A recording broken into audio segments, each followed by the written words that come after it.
What's up guys, Justin here with the CGEssentials.com. So in today's video, we're going to check out the newest release of Scatter for Blender version 5.3. Let's go ahead and jump into it. All right, so we've talked about Scatter in the past. It's probably the best scattering add-on for Blender. It has just a number of different tools for scattering things in your scenes, including working with biomes and other things like that. I can link to some of those videos in the notes down below, but all that to say it's a very powerful scattering add-on. Well, they just released their newest version, which they have a Twitter thread on it where you can see some videos about the new features, which I will link to as well. But they have a number of new features contained inside of version 5.3. There's a changelog that you can read. So other add-on developers, this is immensely helpful to users that are trying to figure out what actually changed when a new version comes out. So it's really nice to see this and actually be able to read through and see what the different pieces do. But also the little clips are super helpful as well. So one of the first things that they've brought out is multi-surface scattering. So if you remember previously, the way that this worked is you would select a surface, right? So we're going to go ahead and we're going to select this first surface right here. Right, you would select a surface, you'd select the preset scatter type, and then you could scatter different objects, right? So if I select this object right here, it's going to scatter on the surface. There's other ways to do this too with biomes, but for what we're doing right here, that's good enough. So what it's going to do is it's going to scatter that on this surface. Well, now what you have, if you scroll down into your systems, is you now have the ability under surfaces to select multiple different objects. So the way that works is you can do a shift click on these different objects right here.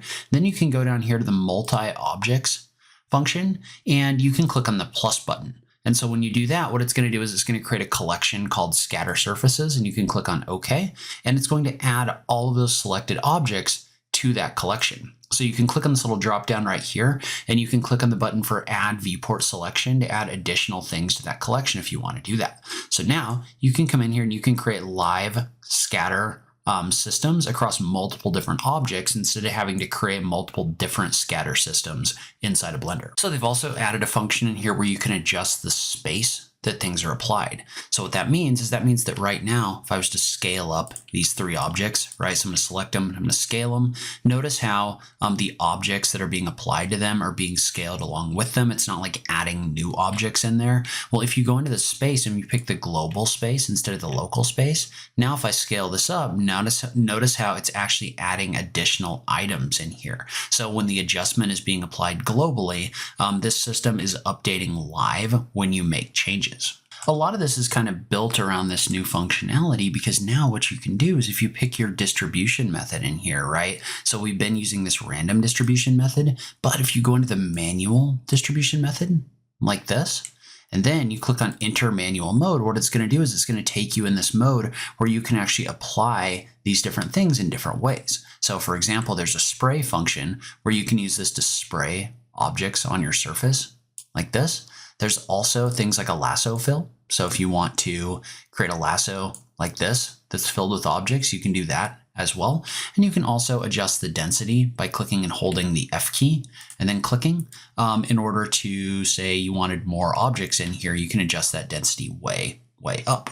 So I'm going to bring that up to something like 30, and we'll do this again.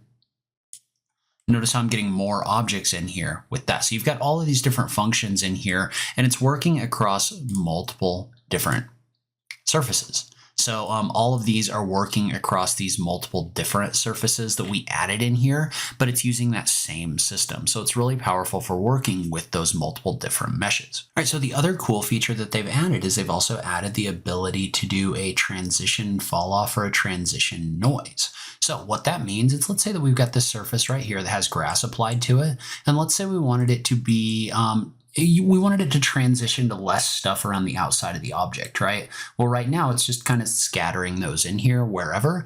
But if we select our system, so in this case, I've selected the grass, and I go down to proximity and I toggle object repel, what I've done is I've placed this cube, right, in this repel group.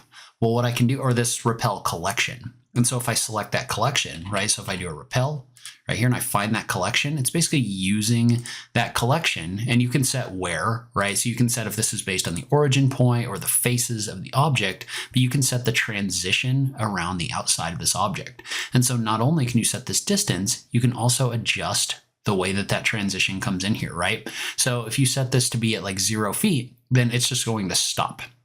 But if you toggle this transition, notice how it's kind of using noise on the outside here in order to adjust that. And you can do things like adjusting the influence, right? So you can adjust how strong that is on a density standpoint, or you could also set it to adjust the scale, right? So if we adjust the scale, what that means is the closer to the house the object is going to get, the more objects are going to be scaled down in addition to having a lower density. So you can use this in order to set things like that. You can also click on this option in here for transition control if you want to do that. And instead of using these right here, you can use the Falloff graph. And so if you use the Falloff graph like this, notice how it allows you to actually kind of graph out and use the graph right here to set the way that that transition happens. So this gives you a lot more control over the way that this transitions in here using the graph editor as well. And so you can also adjust the strength as well as the scale of that effect down below this, and the seed if you want to randomize it. So it's just giving you more control over trying to make things look naturally the way that they would look in the real world. And obviously this is a simple example, but you could definitely use this for more complex functions as well. So there are a bunch of other features in here, which we're not going to get into too much in this video. A lot of them are just kind of usability improvements. So things like getting more control over your instance count, better camera optimization, things that make it run better, even though you don't necessarily see them. They're kind of under the hood. So I will link to this changelog in the notes down below so you can see everything that's contained in this add-on. All right, so I'll link to Scatter 5 in the notes down below if you are interested in checking it out. Like I said, it's probably the most feature-packed scattering add-on I've seen pretty much anywhere. But leave a comment below. Let me know what you think about this new version. As always, thank you so much for taking the time to watch this, and I'll catch you in the next video. Thanks, guys.